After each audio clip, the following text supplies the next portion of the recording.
Okay, let's talk just a little bit about discipleship. I think there might be a little bit of confusion, like what that is. And the reason is there was a spiritual formation movement. So is discipleship and spiritual formation, is that the same thing? Is it different? And then there's things like worship. Is worship and discipleship different? And the thing is, maybe there's some nuances, but the bottom line is it's really not all that different. Worship is doing God's story. That isn't a phrase I came up with. An American theologian named Robert Webber actually came up with that, but it's accurate too. When Yahweh was telling the Israelites how to cultivate a relationship with him, he said, "Come out of Egypt and serve me, worship me, abad me." In other words, that Hebrew word is like one and the same.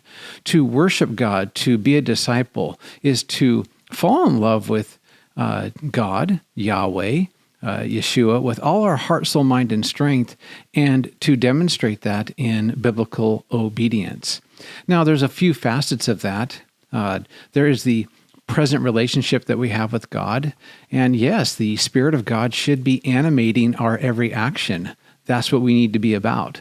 But at the same time, those animated actions need to be in the context of daily obedience. And daily obedience is what God has given us by the law, the Torah. If you read Psalm 1, the law seems to be pretty darn good. And in Psalm 119, this is wisdom. This is what makes people like have a beautiful and full life.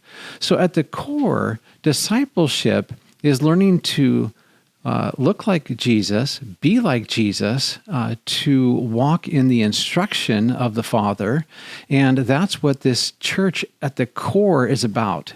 It's about running up the mountain of God, where we find God, worship God, be with God with all of our heart.